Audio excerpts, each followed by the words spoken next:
it's Marasara. I'm so happy you're here. You're listening to the My Felt Story podcast, your place for Torah stories. From Avraham Avinu to Moshe Rabbeinu, we learn how to love and serve Hashem and how to be kind to our fellow friends. Sit back, relax, and enjoy the story.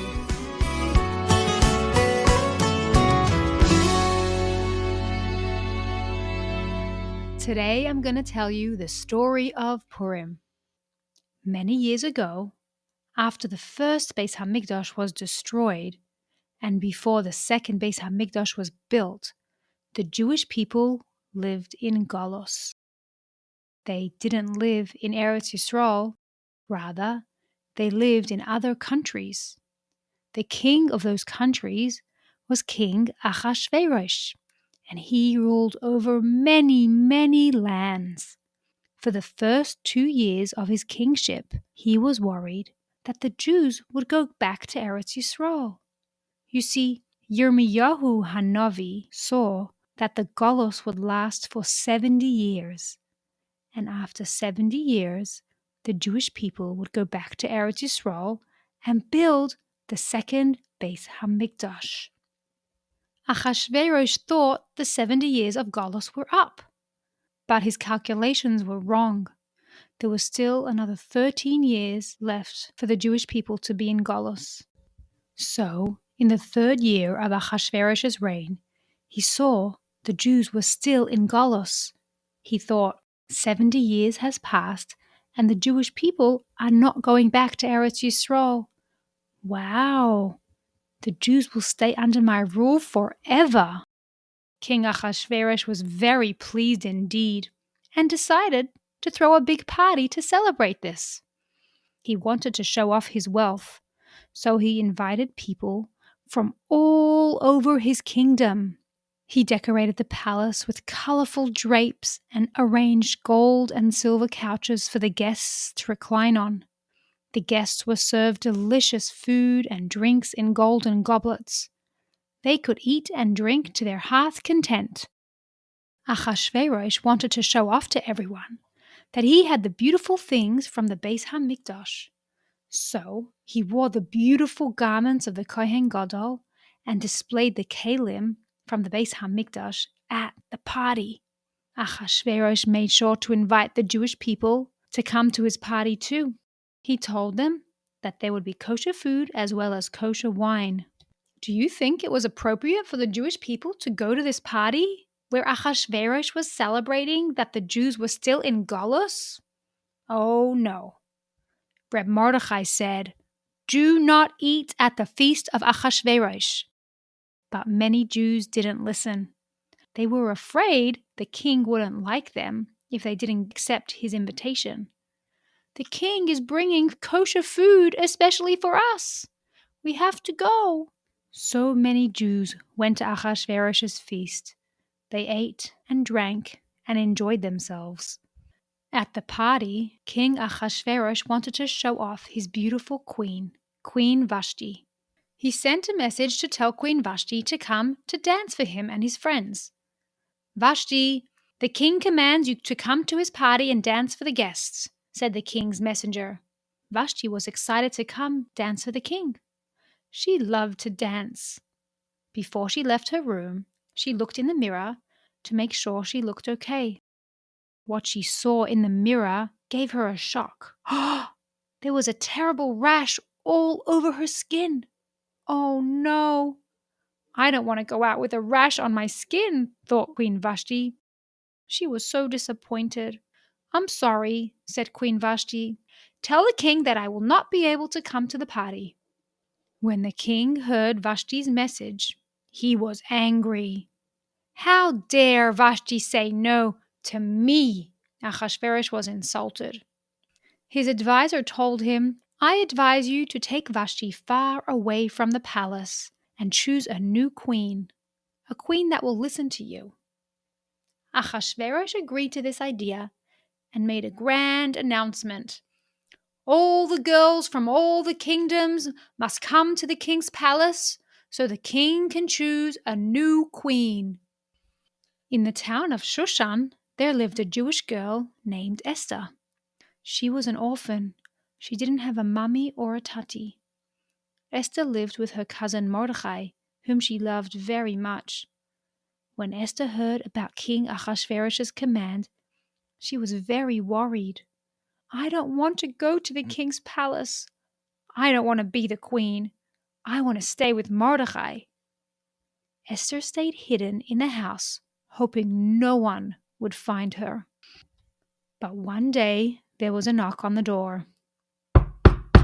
It was the king's guard at the door. Open up in the name of the king. Mordecai answered the door. How can I help you? I hear there is a wonderful girl who lives in this house, and we have come to escort her to the palace. Mordecai knew he had no choice. If the king's guards were here, he couldn't hide Esther any longer. Esther felt scared. She didn't want to go with the guards. Mordecai tried to comfort Esther. Esther, I can see you are sad. I'm sad too. But be brave, dear Esther. This must be part of Hashem's plan. This is for a reason. And Esther, remember, don't tell anyone that you are a Jew. Esther nodded. She tried her best to be strong, but her heart was filled with sadness. Tears burned in her eyes and fell down her cheeks. She did not want to go. Mordecai watched as Esther went with the guards. His heart was also filled with sadness and worry. He hoped Esther would be okay, and he would miss her too. When it was Esther's turn to stand before the king liked her very much. He liked her better than all the other girls. I can see kindness and strength in your eyes. I want you to be my new queen. And so she became Queen Esther. In Shushan town, there also lived a man named Haman. He cared only about himself and said very mean things. He wanted everyone to bow down to him so he could feel important. He wore an idol around his neck so that when people would bow, they would bow to his idol. But Mordecai would not bow down to Haman. I refuse to bow to you. I only bow to Hashem, he said in a strong voice. This made Haman very angry. He didn't know what to do with his bad feelings and thought that if he sends Mordecai and all the Jewish people away, he would feel better. Haman went to the king to see if he could get permission. He said, There are some people living in your kingdom who are different from us. They don't keep your rules and they have their own ways. I think we should get rid of them. I will pay you a lot of money if you give me permission. Achasverosh said, Okay, Haman, if you think that's a good idea. The king gave Haman his special ring so he could sign the letters and plans about the Jewish people. Haman made a lottery of all the days and all the months of the year. He was choosing a day for his evil plan. He picked the 12th month of the year, the month of Adar, and then he picked the 13th day, the 13th day of Adar. Haman was so pleased with this, he thought, Moshe Rabbeinu passed away in Adar, so it must be a very sad month for the Jewish people. But Haman didn't know that Moshe Rabbeinu was also born in Adar. It was also a happy month. Haman sent letters out to all the people of all the kingdoms to let them know about his plan for the 13th day of Adar. When Mordecai found out about Haman's decree, he tore his clothes and put on sackcloth and ashes and went out into the city and cried with a great and bitter cry. All around the kingdom, the Jewish people cried and fasted and sat in mourning. They were sad and scared. Esther was in the palace and didn't know about the dreadful plans that Haman had arranged. Mordecai sent a message to Esther to tell her about Haman's plans. He told Esther that she should go to the king and plead with him on behalf of her nation. When Esther heard Mordecai's words, she was shocked. She sent a message back saying, Mordecai, I want to help, but if someone goes into the king's courtyard without being called, they get killed unless the king extends his golden scepter. I have not been summoned for many days. How can I go? Mordecai sent a message back saying, Esther, this is your time to help. Maybe you became queen just for this purpose. Yes, Esther knew she needed to go to the king. She told Mordecai to gather all the Jews in Shushan and fast. She told them not to eat or drink for 3 whole days and nights. Me and my maids will also fast. After 3 days, I will go to the king, she said. While the Jewish people were fasting and davening, they realized their mistake. They realized they shouldn't have gone to Achasverosh's feast. They put their trust in King Achasverosh over the real king, Hashem. They davened from the depths of their hearts, telling Hashem they were sorry for going to the party, that they want to be close to Hashem and they want to serve Hashem, no matter what. Mordechai gathered all the little Jewish children to daven. Hashem loves the tefillos of children because they're so pure. Finally, it was the day to go to the king. Esther was weak from not eating for 3 days and nights, but she felt Hashem with her. She put on her royal dress and walked into the king's throne room. When the king saw her, he stretched out his scepter. Esther stepped forward and touched the tip of the scepter. The king said to her, "Esther, my queen, what is your request? Ask up to half of the kingdom, and it shall be yours." Esther replied, "If it pleases the king, I would like to invite the king and Haman to a feast that I prepared today." "Yes," said the king. "Tell Haman to come right away." Later at the party, the king asked Esther again, "What is your request, my dear queen?"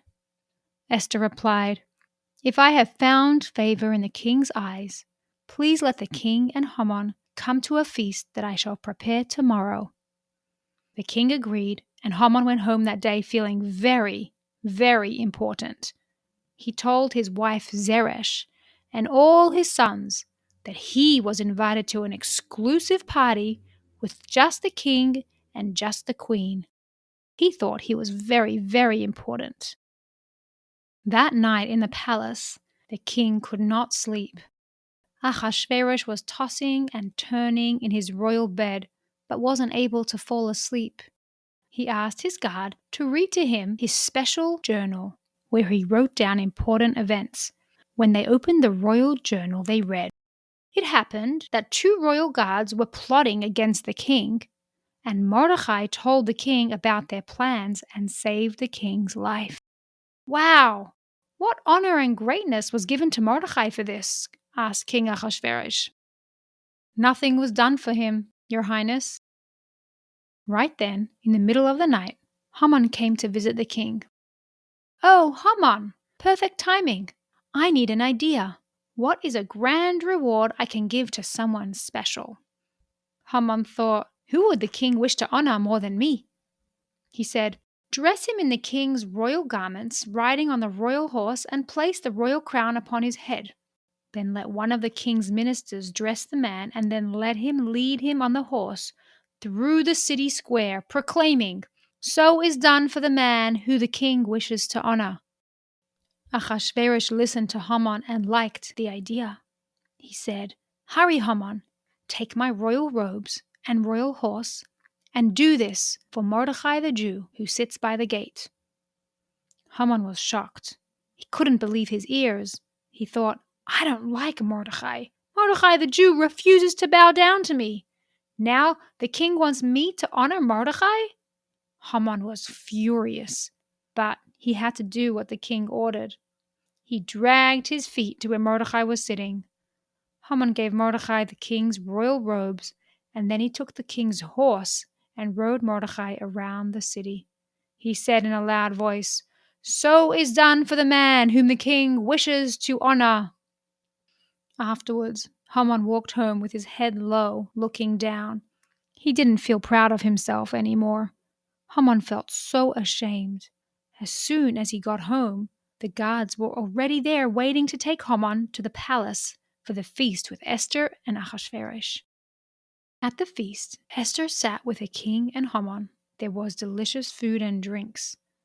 Achasverosh turned to Esther and asked her, "What is your request, my dear queen? If you request up to half of the kingdom, it will be done."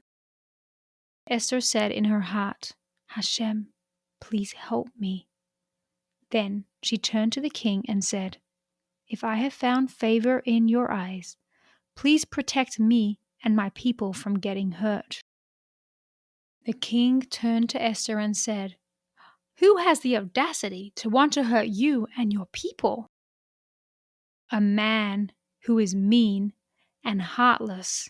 It is him! It's Haman! Esther said, pointing to Haman. Haman was shocked. Achasverosh felt his face turn red with rage. He was very furious at Haman. How dare Haman make such a wicked plan to hurt his queen? Oh no, Haman, you cannot hurt people. You must go far away from the palace. And Haman was sent far, far away and never seen again.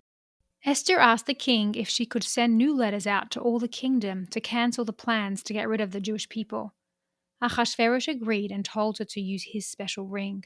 Mordechai became Achasverosh's new advisor instead of Haman. He wore royal robes of blue and white and a big golden crown. The city of Shushan celebrated and rejoiced. They thanked Hashem for the miracles and for the peace that returned to the kingdom. Mordechai wrote letters to all the Jewish people to announce that every year on the 14th day of Adar will be a day of big celebration and lots of joy. To make this day so special, Mordechai instructed the Jewish people to give yummy food to their friends, gifts to poor people, and celebrate with a delicious Yom Tov meal. Did you know, dear children, that Purim is the happiest day of the whole entire year? Why do you think it's the happiest day? Happier than Rosh Hashanah, happier than Sukkot, and even happier than Simchas Torah? You know why? Because on Purim, we celebrate our connection with Hashem even in Galus. Even when we make mistakes or forget about Hashem, even in the darkest times, Hashem is still so deeply connected with us and loves us. We can never disconnect from Hashem. Never, ever. And that, my dear children, is the happiest thing of all. And that's it for today, friends. I hope you enjoyed the story. Did you know there's a felt set that goes along with this? You can use it to act out the story and tell it in your own special way. Go to myfeltstory.com to check it out. Sending you lots of love until next time.